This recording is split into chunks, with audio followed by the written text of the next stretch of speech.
میرے دوستو، انسان کو کل عقل بھی مل جائے تو پھر بھی اللہ کی حکمت کا وہ احاطہ نہیں کر سکتا۔ رب کریم کو زیادہ پتہ ہے کہ ہمارے لیے کون سی چیز بہتر ہے اور کون سی چیز ہمارے لیے نقصان کا باعث ہے۔ اللہ تبارک و تعالی کی حکمت یہ چاہتی ہے کہ میرے بندے پریشان نہ ہوں۔ رب یہ چاہتا ہے کہ میرے بندے کسی جگہ پہ بھی دقت اور پریشانی کا شکار نہ ہو، تو اللہ تبارک و تعالیٰ نے راہ اعتدال اختیار کرنے کا حکم ارشاد فرمایا کہ تم اعتدال کے رستوں پہ چلو، معتدل زندگی گزارو، افراط و تفریط سے بچو۔ آج جس معاشرے میں ہم وقت گزار رہے ہیں، اس معاشرے میں ہم اس بات کو سمجھنے سے قاصر ہیں کہ اصل ہمارا مسئلہ کیا ہے۔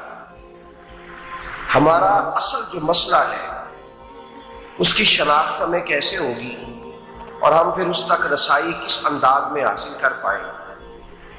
ہم ہمیشہ اپنی آمدن بڑھانے کے چکر میں رہتے ہیں، ایک کام اور شروع کر لیں، پارٹ ٹائم جاب شروع کر لیں، کوئی سائڈ بزنس اس کا آغاز کر لیں۔ ہماری جو دوڑ لگی ہوئی ہے وہ لگی ہے کام بڑھانے، آمدن بڑھانے۔ حالانکہ اسلام ہمیں یہ کہتا ہے کہ تو آمدن بڑھانے کے چکر میں نہ پڑ، اصل بات یہ ہے کہ تو اپنے خرچے کنٹرول کر۔ تنگ انسان وہ نہیں ہوتا جس کی آمدن تھوڑی ہوتی ہے۔ یہ توجہ کیجیے گا میری بات، یہ قیمتی بات ہے اور گفتگو ساری کا لب لباب ہے۔ تنگ بندہ وہ نہیں ہوتا جس کی آمدن تھوڑی ہوتی ہے، اصل پریشان وہ ہوتا ہے جس کے خرچے زیادہ ہوتے ہیں۔ اور ہمارا جو روزمرہ کا نقصان ہو رہا ہے وہ آمدن کے معاملات میں نہیں ہو رہا۔ بنیادی نقص جو واقعہ ہو رہا ہے وہ یہ ہے کہ ہمارے اخراجات زیادہ ہیں اور وہ اخراجات کسی اور نے نہیں بڑھائے، وہ خرچے ہم نے خود بڑھا لیے ہیں اور اب ہمیں اس کا نقصان بھگتنا پڑ رہا ہے۔ اور اگر آپ صحیح معنوں میں ٹٹولیں تو جو بہت امیر لوگ ہیں وہ تو ان خرچوں سے بچ گئے۔ میں نے بہت سارے ایسے ختمات میں شرکت کی ہے، میں بہت ساری ایسی جگہوں پہ گیا ہوں کہ جہاں لوگوں نے بڑا مختصر سا ختم دلایا ہے تو ہو گیا ہے ختم۔ ختم کے معاملے میں کب کسی نے پابندی لگائی ہے کہ اس میں 200 آدمی شریک ہوگا تو تب یہ سالے ثواب صحیح ہو سکے گا؟ کون کہتا ہے؟ یا شادی کے موقع پر اگر سارے بہن بھائیوں کو نہ بلایا گیا تو میری شادی پایہ تکمیل تک نہیں پہنچے گی، اس میں برکت نہیں ہوگی، یہ کس نے فتویٰ دیا ہے؟ معتدل زندگی کا اسلام حکم دیتا ہے۔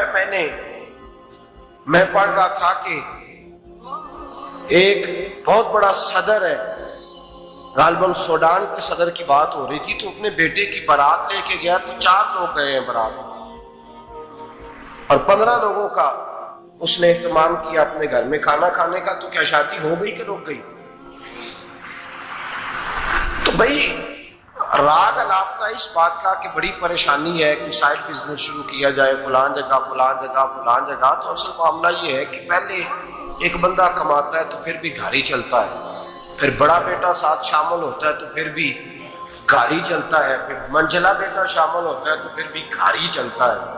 جو رونا دادا جی رویا کرتے تھے کہ بڑی مصیبت ہے، بڑی مشکل ہے، گاؤں میں رہ کے اکیلے ہوتے تھے اور وہ 5 بچوں کو اور 4 بچیوں کو وہ پالتے تھے، تو جو وہاں پریشانی تھی وہی آج پریشانی شہر میں آ کر پڑھ لکھ کر موٹی تنخواہ لے کر وہی پریشانی ہمیں ہے۔ تو میں جس نتیجے پہ پہنچا ہوں اس کو پڑھ کے، قرآن مجید کی چند آیات کو دیکھ کر اور اس مفہوم کی جو حدیثیں کتب احادیث میں پائی جاتی ہیں اور ہمارے بزرگوں نے ہمیں جو مزاج اس حوالے سے دیا ہے، میں اس نتیجے پہ پہنچا ہوں کہ مسئلہ آمدن کا نہیں، مسئلہ خرچے کا ہے۔ ہمارے خرچے بنیادی طور پر زیادہ، اور اگر پھر ہم زیادہ بوجھ خواتین پہ ڈالتے ہیں کہ وہ مطالبے زیادہ کرتی ہیں، اور اگر آپ مجھ سے پوچھیں تو خواتین کی بھی اگر کسی جگہ کوئی عادت خراب ہوتی ہے تو اس میں اصل کردار اس کا ہوتا ہے جو وہ عادت خراب ہو۔ تو کیوں اپنے گلے سے اتار کے آپ کسی کے گلے میں بات ڈالنے کے چکر میں ہیں؟ وہ خواتین کی طبیعت نہیں ایسی ہے، اصل بات یہ ہے کہ ہم نے عادت ڈالی ہے، ہم نے یہ مزاج ان کو دیا ہے تو ان کا بنا ہے، نہ کیسے بن سکتا؟ تو اعتدال جب تک زندگی میں نہیں ہوتا، پانی پیاس بجھاتا ہے لیکن ایک گلاس ہی ہو تو پیاس بجھاتا ہے، بالٹی کو منہ کو لگائے گا تو کپڑے بھگو دے گا اس کے۔ حالانکہ پانی بری چیز کا نام ہے، نعمت ہے نا بہت بڑی اللہ کی، لیکن پیالے میں اچھا لگتا ہے۔ کوئی مٹکا منہ کو لگائے گا تو تانگ ہوگا، پیالہ ہی بہتر ہے اس کے لیے۔ تو میرے دوست، مٹکے سے بھی بعض اوقات کام چل جاتا ہے، لیکن اگر کوئی کہے نہیں مجھے دریا ہی چاہیے تو اس کا تو گھر بہ جائے گا، صاحب گھر بہ جائے گا اس کا۔ ہمیں دریا قابو کرنے کا مول بنایا ہوا ہے تو اس سے گھر بہا کرتے ہیں، اس سے گھر بنا نہیں کرتے۔ گھر پیالے سے پانی پینے سے بنتا ہے، اگر تو دریا پہ قبضہ کرنے کا موڈ بنائے گا تو گھر بنے گا نہیں، گھر بہ جائے گا۔ آگ نہ ہو تو کھانا پک نہیں سکتا، لیکن ہلکی آنچ سے کھانا پکتا ہے، اور اگر آنچ تیز کر دی جائے تو جی قرینے قیاس بات کر رہا ہوں، میں عقل سے ماورا نہیں کر رہا، قرینے قیاس سمجھانے کے لیے مثالیں دے رہا ہوں۔ ہلکی آنچ میں کھانا پک جاتا ہے، اور آگ تیز ہو تو کھانا جل جاتا ہے۔ تو کھانا اتنی دیر کھانے کے قابل رہتا ہے جب تک وہ ہلکی آنچ پہ پکتا ہے۔ تو جتنی مرضی تو کہتا ہے نہیں میرا گزارے نہیں، آگ تیز ہونی چاہیے، تو میاں جل جائے گا، جل جائے گا۔ ہوا نہ ملے تو سانس نہیں آتی، ٹھیک ہے؟ آکسیجن نہ ہو تو سانس ہے، ہوا نہ چلے تو گزارا نہیں ہوتا۔ لیکن اگر تیز چلے نا، اگر تیز چلے تو آندھی اور طوفان بن جائے تو چھتیں گرا دیتی ہے، جانیں لے لیتی ہے۔ ہم ہیں طوفان کے چکر میں، ہم ہیں دریا کے چکر میں، ہم ہیں بڑے لاؤ کے چکر میں۔ تو میاں ہلکی آنچ ہی اچھی ہے، یاد رکھ۔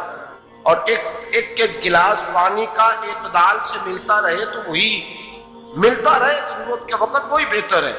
تو پورے دریا پہ قبضہ کرنے کا پروگرام نہ بنا، تانگ ہو جائے۔